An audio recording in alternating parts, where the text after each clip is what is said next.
Everyone, আসসালামু আলাইকুম। Welcome back to my channel এশিম। সবাই কেমন আছেন? আশা করছি সবাই আলহামদুলিল্লাহ আল্লাহর অসীম রহমতে ভালোই আছেন। আমিও আলহামদুলিল্লাহ ভালোই আছি।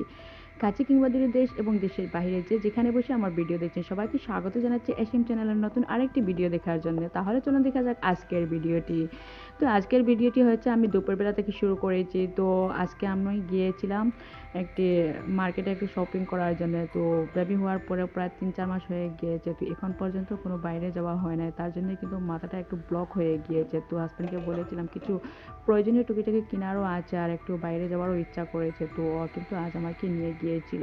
তো ওখান থেকে আসার পরে এখন আমি কিন্তু দুপুরে খাওয়া দাওয়ার কিন্তু আয়োজন করছি। তো ওখানে গিয়ে কিন্তু আমরা আবার মশলা ডোসাটাও খেয়েছিলাম। তারপরেও তো দুপুরের খাবারটা খেতেই হবে। তো হাসব্যান্ডও আমাকে আবার বাড়িতে রাখার জন্য ফেরত এসেছে। তো ও আবার ফেরত যাবে।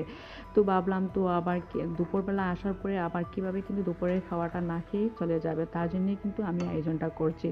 আর দেখা যায় যে এখন টাইম একটু কম হাতে, তার জন্য ভাবিয়েছি যে আলাদাভাবে কী করব।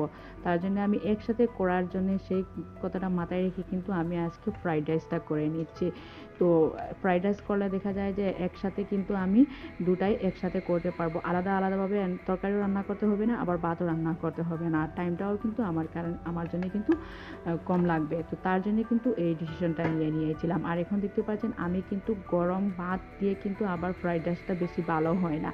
তারপরেও কি করব, করার তো আর কিছুই নাই। আমি দেখতে পাচ্ছেন আমি কিন্তু ওখানে কিন্তু আমি পোলাও চাউল নিয়েছিলাম হাফ গ্লাস। তো পোলাও চাউলটা নিয়ে আমি রান্না করে এখন আমি কিন্তু দুটা প্লেটের মধ্যে ঢেলে আমি ফ্যানের বাতাসের নিচে দিয়ে দিব।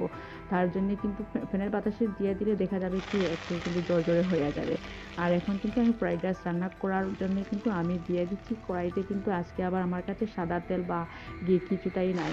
তার জন্য আমি সরিষার তেলও ইউজ করছি। আর এখন দেখতে পাচ্ছেন আমি দিয়ে দিয়েছিলাম কড়াইয়ের মধ্যে কিন্তু কারি পাতা, আর দিয়েছিলাম আমি রসুন কুচি, আদা কুচি, আর আমি বোনলেস চিকেন ছিল আমার কাছে। তো আমি বোনলেস চিকেনটাকে আমি ছোটো করে কিউব করে কেটে নিয়েছি, নিয়ে ধুয়ে এখন আমি দিয়ে দিচ্ছি। তো বোনলেস চিকেনটা একটু আমি হালকার মধ্যে ভেজে নেব। তারপরে আমি আবার কিছু সবজি ইউজ করব। তো বেশিরভাগ সবজি ইউজ করব না, আমার ফ্রিজে যা আছে তা দিয়ে কিন্তু আমি করে নিব।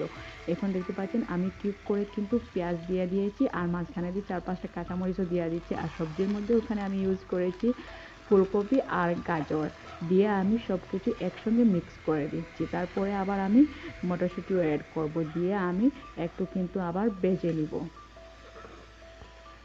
আর আমি কী কেনাকাটা করলাম সব কিছু আমি আপনাদের মাঝে শেয়ার করব। তো এখন কিন্তু আমি ফার্স্ট টাইম আমি দুপুরের জন্য রান্নাবান্নাটা করে নিই। খাওয়া দাওয়ার পরে কিন্তু একটু ফ্রি হয়ে তারপরে কিন্তু আমি আপনাদের মাঝে শেয়ার করব কী কেনাকাটা করেছি।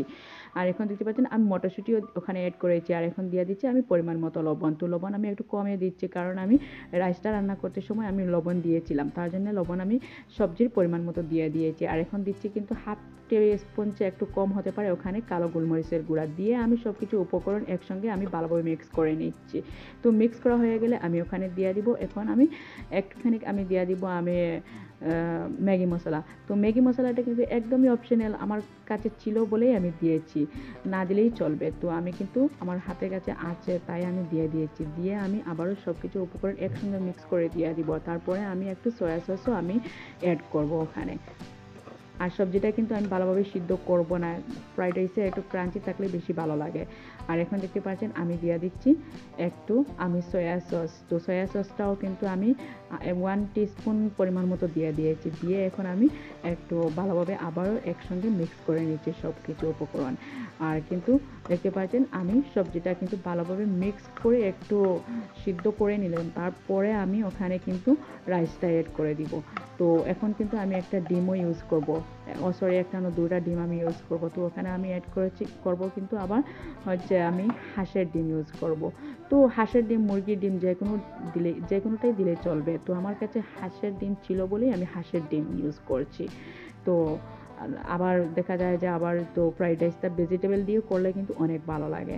তো ফ্রাইড রাইসটা করার কারণ হচ্ছে একটাই, কিন্তু দেখা যায় যে আমার হাতে টাইমও কিছু কম ছিল। আর দেখা যায় যে ফ্রাইড রাইসটা করে নিলে দেখা যায় যে আমার বাচ্চারাও পছন্দ করবে আর হাজব্যান্ডও পছন্দ করবে। তার জন্যে কিন্তু আমি এই কথাটা মাথায় রেখে কিন্তু আমি ঝটপট কিন্তু ফ্রাইড রাইসটাই করে নেওয়ার ডিসিশনটা নিয়েছিলাম। নিয়ে এখন কিন্তু আমি সব কিছু উপকরণ ডিম দিয়েও আমি একসাথে মিক্স করে নিচ্ছি। নিয়ে এখন আমি রাইসটাও অ্যাড করে দিব। তো দেখতে পাচ্ছেন আমার সব কিছু কিছু উপকরণ একসঙ্গে আমার ভালোভাবে মিক্স হয়ে গিয়েছে। এখন আমি ফ্যানের নিচে দিয়ে আমি রাইসটা কিন্তু ঠান্ডা করে নিয়েছিলাম, নিয়ে এখন আমি আবার সব কিছু উপকরণের সঙ্গে আমি রাইসটাও দিয়ে দিচ্ছি, দিয়ে আমি ভালোভাবে সব কিছু উপকরণ একসঙ্গে মিক্স করে নিব। আর এই তো আমি একসঙ্গে ভালোভাবে মিক্স করে নিচ্ছি।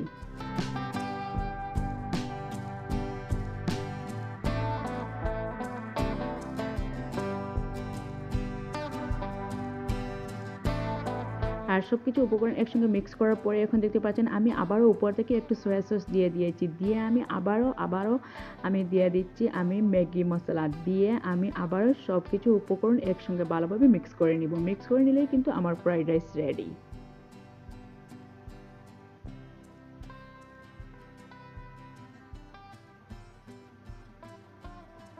তো বন্ধুরা, আমার ফ্রাইড রাইসটা কেমন হয়েছে আপনারা কমেন্ট করে জানাতে পারেন। আর এই তো একদম আমার কিন্তু পুরোপুরি রেডি হয়ে গিয়েছে আমার ফ্রাইড রাইসটা খাওয়ার জন্য। আর এখন দেখতে পাচ্ছেন আমি চুলাতে একটা কড়াই বসে, কড়াইতে তেল দিয়ে কড়াইটা গরম হয়ে গিয়েছে। আর এখন আমি কয়েকটা কিন্তু আমি ফ্রেঞ্চ ফ্রাই ভেজে নিব। তো আজকে কিন্তু আনা ফ্রেঞ্চ ফ্রাইটা, আজকে যে আমি মার্কেটে গিয়েছিলাম কিছু টুকিটাকি কেনাকাটার জন্য, তো ওখান থেকে কিন্তু আমি বাচ্চাদের জন্য কিছু খাবার জিনিসও নিয়েছিলাম। তো ওখান থেকে কিন্তু আমি কয়েকটা ফ্রেঞ্চ ফ্রাই ভেজে নিচ্ছি। তো বাচ্চারা আবার বায়না ধরেছিল, তো ট্রাই করে বলে দেখবে আজকের ফ্রেঞ্চ ফ্রাইটা কেমন হবে। তো তার জন্য কিন্তু আমি ভেজে নিচ্ছি, ওরা কিন্তু বায়না ধরেছে তো ফ্রেঞ্চ ফ্রাই করে দেওয়ার জন্য। তো ভাবলাম কিন্তু করে নেই, ফ্রাইড রাইসের সাথে কিন্তু ওরা আবার পাঁপড়ের মতো করে খেতে পারবে। তো এখন দেখতে পাচ্ছেন আমার ফ্রেঞ্চ ফ্রাইটাও ভাজা হয়ে গিয়েছে, আমি কিন্তু একটা প্লেটে তুলেও নিচ্ছি।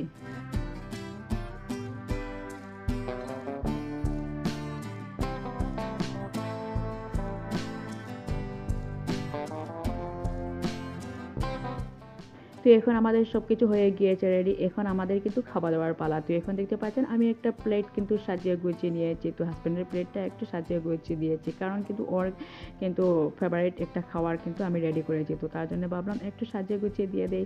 তো এখন দেখতে পাচ্ছেন সাইডে দিয়ে আমি কয়েকটা কিন্তু আবার ফ্রেঞ্চ ফ্রাই দিয়ে দিয়েছি, পাঁপড়ের মতো খেতে পারবে। আর এই তো হয়েছে দুপুরে খাওয়া দাওয়ার পরে আমি আপনাদের মাঝে শেয়ার করবো কী কী নিয়েছি। তো বেবিকেও ঘুম পাড়িয়ে রেখে দিয়েছি, হাজব্যান্ডও ওর শপে গিয়েছে। এখন আমি বসলাম আপনাদের মাঝে আমি শেয়ার করার জন্য কী কী কেনাকাটা করেছি। এই তো মানে আমাদের গৃহিণীদের যা লাগে আর এই প্রয়োজন মনে হয় তা কিন্তু কিনে নিয়েছি। আর এটা হলো একটা হ্যান্ড ব্লেন্ডার। তো আমি কিন্তু আমার মনে হয়েছে কিন্তু আমার জন্য অনেক ইউজফুল হবে, তো তার জন্য কিন্তু আমি করে নিয়েছি। আগে কিন্তু আমি এই হ্যান্ড ব্লেন্ডারটা কিন্তু ইউজ করে নাই, তো ফার্স্ট টাইম ইউজ করব, দেখি ইউজ করার পরে কেমন হয়। তো এই তো আমি ওইটা কিনেছি। আর এখন কিন্তু আমি দেখাচ্ছি আপনাদেরকে, আমি 2 সেট কিন্তু রাফ ইউজ করার জন্য আমি চায়ের কাপও কিনেছিলাম। তো আমার ঘরে দেখা যায় যে বাচ্চাদের ঘর যেহেতু কাপ কেনার পরে দেখা যায় যে 2 থেকে 3 মাস কিন্তু যাবে, তারপরে আবার শেষ হয়ে যাবে। বাচ্চাদের ঘর যেহেতু ওরা কিন্তু যেখানে এখানে সেখানে রাখবে আর কিন্তু ভেঙে যায়, তারপরে কিন্তু দেখা যায় যে আবারও কিনতে হয়। তাই আমি একসাথে 2 সেট কিনেছি। আর এটা হচ্ছে একটা স্টিলের হাঁড়ি। তো ইন্ডাকশন চুলাতে দেখা যায় যে খাবারটা গরম করতে দেখা যায় যে আবার স্টিলের লাগে, তো তার জন্য কিন্তু আমি স্টিলের হাঁড়িটা নিয়েছি। আর এটা হচ্ছে একটা কিন্তু সার্ভিং প্লেট। তো যিশুকে আমি খাবার কিছু দেওয়ার জন্য কিন্তু আমি সার্ভিং প্লেটটা নিয়েছিলাম। আর এটা হচ্ছে একটা লাইলেনের কিন্তু আবার বল।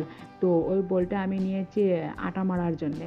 তো আমার কাছে মনে হয়েছে এটা হলে কিন্তু আটা মারতে একটু ইউজফুল হবে। আর এখানে দেখতে পাচ্ছেন আমি এক জোড় স্লিপার নিয়েছিলাম ঠান্ডার মধ্যে রুমে পরার জন্যে।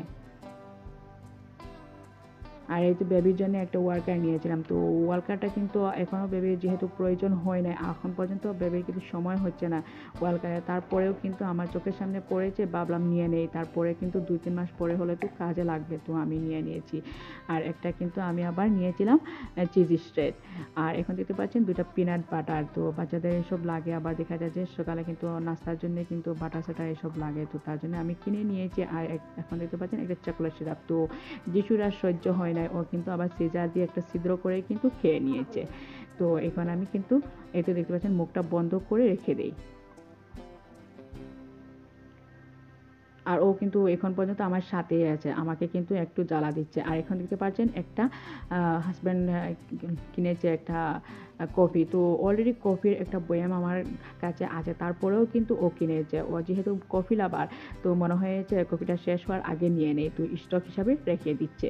আর এখন দেখতে পাচ্ছেন আমি যিশুর জন্য একটা চেয়ারও কিনেছিলাম, ভাবলাম ঠান্ডার দিনে কিন্তু ও আবার সকাল সকাল দেখা যায় যে ওকে নাস্তা দিলে একটু লেট হয়, তো ও কিন্তু ওখানে বসে বসে আস্তে ধীরে কিন্তু নাস্তা নাস্তাটা রোদ পোয়াবে আর নাস্তাটা কিন্তু করতে পারবে রোদে বসে বসে। তার জন্য একটা চেয়ারও কিনেছিলাম। আর এখন দেখতে পাচ্ছেন চকলেট সিরাপটা যিশু এখন পর্যন্ত মুখ লাগিয়ে কিন্তু খাচ্ছে। তো ওইভাবে দেখা যায় যে বাচ্চাদের ঘর হলে কোনো কিছু আর কিন্তু সুন্দরভাবে গুছিয়ে রাখাও যায় না। তো এখন দেখতে পাচ্ছেন ও কিন্তু চকলেট সিরাপটা কী করবে কি না করবে সেটা নিয়ে কিন্তু ব্যস্ত হয়ে গেছে। তো অলরেডি আপনাদের চোখের সামনে এখানে দেখতে পাচ্ছেন হাতের মধ্যে নিয়েছে, একটু নিয়ে কিন্তু আবার খাবে। আর যাওয়ার আগে কিন্তু ওখানে কিন্তু আমি সকালবেলা কিন্তু গরু গোস্ত আনি রেখে দিয়েছিলাম ফ্রিজে। তো আর কিছুই করা হয় না, এখন কিন্তু বের করে নিয়েছি, রাতে তো আর রান্নাবান্না করতেই হবে। তো এখন কিন্তু আমি গরু গোস্তটা বের করে নিয়েছি, এখন আমি কাটাকাটি করে আমি রাতের জন্য রান্নাবান্না করব। আর বন্ধুরা ওখানে আমি প্রতিদিনের মতো সেই একটাই চাওয়া আপনাদের কাছে, আমার যদি ভিডিওটি আপনাদের কাছে একটু হলে ভালো লাগে তাহলে প্লিজ একটি লাইক দিয়ে ভিডিওটি কন্টিনিউ করে নেবেন। আর কেউ যদি নতুন হয়ে থাকেন তাহলে প্লিজ আমার চ্যানেলটিকে সাবস্ক্রাইব করে আমার পাশেই থাকতে পারেন। পাশের অল নোটিফিকেশন বেলটিকে চাপ দিতে ভুলবেন না, এতে করে আমার ভিডিওর নোটিফিকেশন আপনাদের মোবাইলে পৌঁছে যাবে। আর যারা অলরেডি আমার চ্যানেলটিকে সাবস্ক্রাইব করে আমার পাশেই আছেন তাদের জন্য রইল অসংখ্য দোয়া এবং ভালোবাসা। তো বন্ধুরা এখন দেখতে পাচ্ছেন আমি কিন্তু অলরেডি রান্নাবান্নার জন্য আমি সব কিছু রেডি করেও নিয়েছি, নিয়ে এখন আমি মাংস দিয়ে তো ওখানে আমার পরিমাণ মতো যা যা আমার উপকরণ লাগে সব কিছু দিয়ে আমি একসঙ্গে কিন্তু মাখিয়ে জুখিয়ে আমি রান্নাটা করে নিব। তো আমি ওইভাবে দেখা যায় যে বেশিরভাগ গরুর মাংস দেখা যায় যে আমি হাতে মাখিয়ে জুখিয়ে রান্না করতে পছন্দ করি, আর কিন্তু বেশি ভালোও হয় ওইভাবে হাতে মাখিয়ে জুখিয়ে রান্নাবান্না করলেই। তো এখন আমি পরিমাণ মতো গুঁড়া মশলাও যা লাগে সব কিছু দিয়ে আমি এইভাবে করে একসঙ্গে কিন্তু মাখিয়ে জুখিয়ে আমি রান্না হতে বসিয়ে দিব। আর এই তো হচ্ছে আমার সব কিছু উপকরণ যা যা লাগে সব কিছু আমি দিয়ে নিয়েছি, নিয়ে এখন আমি একটা খন্তার সাহায্যে ভালোভাবে কিন্তু আমি মিক্স করে নিয়েছি। অলসতার কারণে আর হাতটা আমি লাগাচ্ছি না, আমি খন্তার সাহায্যে কিন্তু মিক্স করে নিয়েছি, নিয়ে আমি বসিয়ে দিব। তো কুকারের মুখটা আমি লক করব না, ভালোভাবে যখন কিন্তু আমার মাংসটা কষানো হয়ে যাবে তারপরে কিন্তু আমি জলের পানি দিয়ে একটু গরম মশলা দিয়ে আমি কুকারের মুখটা লক করে দিব। তারপরে 3 থেকে 4-5টা কিন্তু চিটি দিলেই কিন্তু আমার হয়ে যাবে, আমার কিন্তু মাংস রান্নাটাই ডান। তো বন্ধুরা আজকের ভিডিওটি আমি ওখানেই শেষ করে নিব। আশা করছি আপনাদের কাছে আমার ভিডিওটি ভালো লাগছে, যদি ভালো লাগে থাকে তাহলে like comment share and subscribe করে নেবেন। তো বন্ধুরা চলুন কথা হবে নেক্সট ভিডিওতে, ভালো থাকুন সুস্থ থাকুন, আল্লাহ হাফিজ, আসসালামু আলাইকুম।